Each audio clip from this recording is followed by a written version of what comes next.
apa yang terjadi, Bapak Ibu semuanya? Bahwa di pintu sana penonton saya membludak. Semuanya ingin masuk. Ada 40 orang. Udah pada tepar. Wassalamualaikum warahmatullahi wabarakatuh. Semoga kita semua selalu sehat, Bapak Ibu ses dan anak-anak Mama. Kalau hari ini Mama Ira tampaknya adem ayem, Anda masih tetap salah, ya, karena banyak sekali kejadian-kejadian atau peristiwa-peristiwa yang menakjubkan sekaligus juga menyedihkan. Ya, tapi nggak apa-apa lah, ya, life must go on, ya. Kita hadapilah semuanya. Yes, gimana? Pikir ya. Banyak kan mikir. AI mikir mulu dari kemarin. Atau di hari ini sebagai pikir. Kalau ngelihat. Saya mau santai ya. Silakan. Iya. Silakan minumnya. Nggak ada minumnya nggak ada. Udah, terus gimana? Kalau dipikir-pikir ya, Mama Ira tuh termasuk galak loh sama anak-anaknya. Aku kan baru tadi saya melihat bilang. mereka dari umur Rafa aja masih 2 tahun. Iya, makanya 2 tahun ya, Kak? Masa sih? 4 tahun kali, Bu? 2 tahun kali. 2 tahun ya? Sekarang 20 sekian deh. Waduh, banyak juga ya, Bu ya?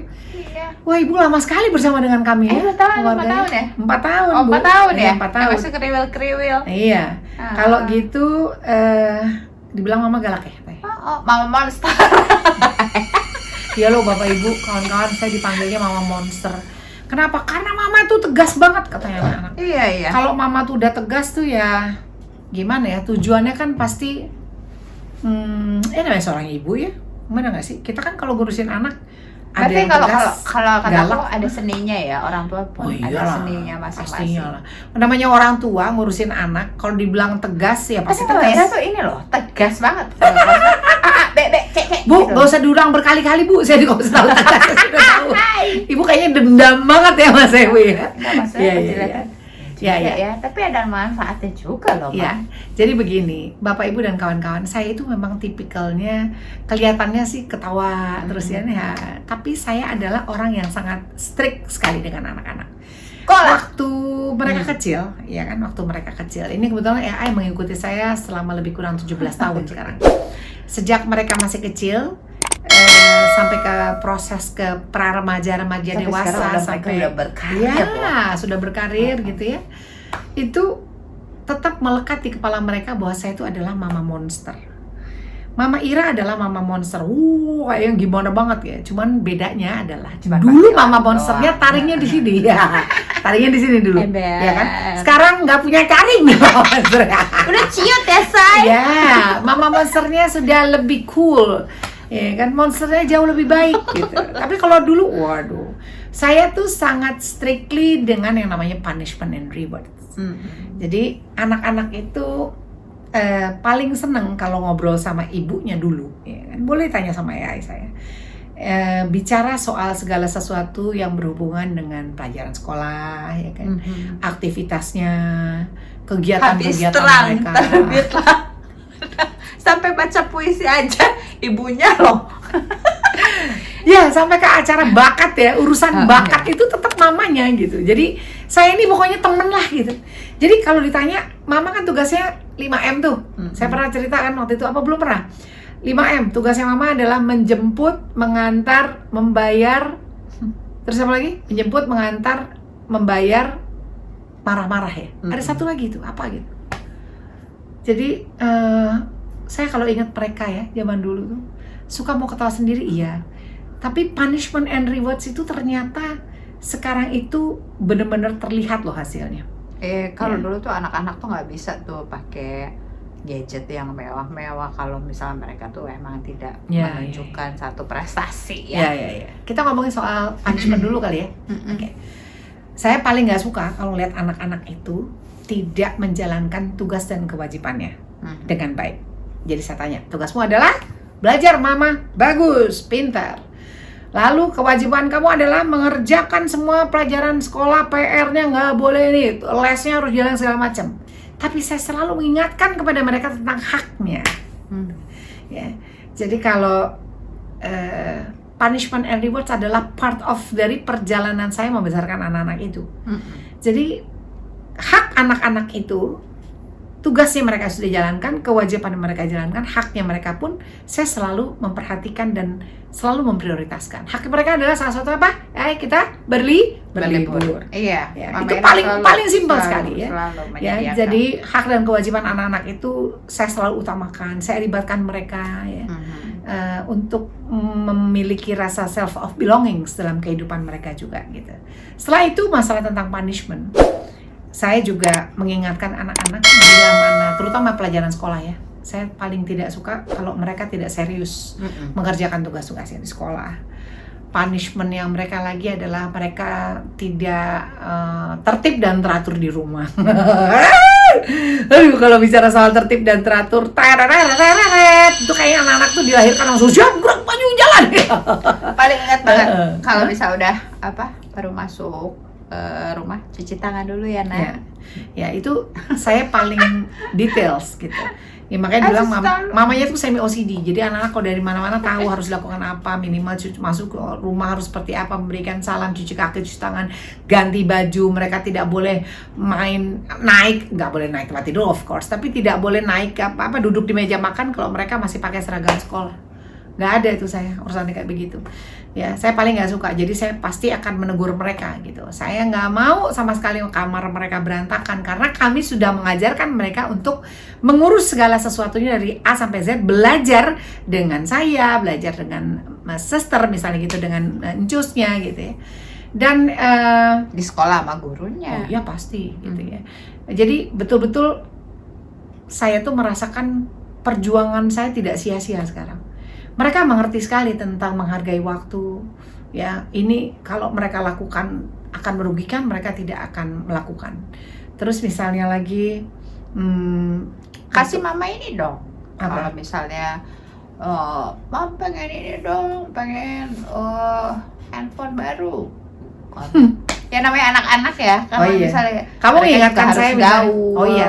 Misalnya gini, teman-temannya ngelihat teman-temannya handphone bagus gitu kan. Saya masih ingat Kalista Devara itu kalau nggak salah baru punya handphone itu sejak mereka kelas 6 SD ya. Kelas 5, kelas 6 tuh baru saya kasih handphone.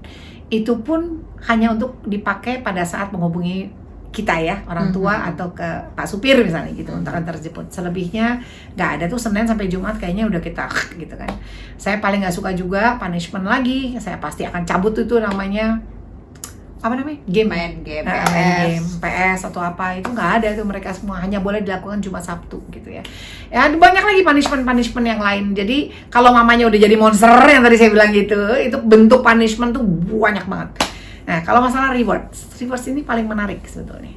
Jadi Kalista contohnya adalah kakak ini paling senang dengan yang namanya bintang yang ditulis sama gurunya gitu. Jadi kalau dapat bintang gitu, wah berarti dia berprestasi gitu kan. Nah kalau dia berprestasi, dia yang senang, saya udah mulai garuk-garuk lagi kepala saya ya kan. Karena dia pasti begitu dia tahu dia menghasilkan sesuatu, dia mendapatkan prestasi di sekolah, dia pasti akan menagih hadiahnya. Dan saya tidak boleh lalai, saya tidak boleh denial, saya tidak boleh lari dari janji saya itu nggak boleh gitu. Jadi saya tetap punya plan. Konsisten dan harus konsekuen. Jadi saya punya plan tuh rewards buat anak-anak. Kalista senangnya misalnya boneka, salah satu boneka yang cantik misalnya gitu ya. Nah itu yang saya berikan. Tapi itu pun juga ditukar dengan 30 bintang. Karena mahal, harga bonekanya mahal ya kan? Nah, berikutnya lagi misalnya Devara, ma aku pengen beli kaset PS, boleh. Tapi kamu juga perlu melakukan ini segala macam. Anak-anak gak mau les, udah daftar misalnya lesnya masih separuh hati itu, nggak ada. Untungnya anak-anak saya itu adalah anak-anak yang mencintai apa yang mereka pilih.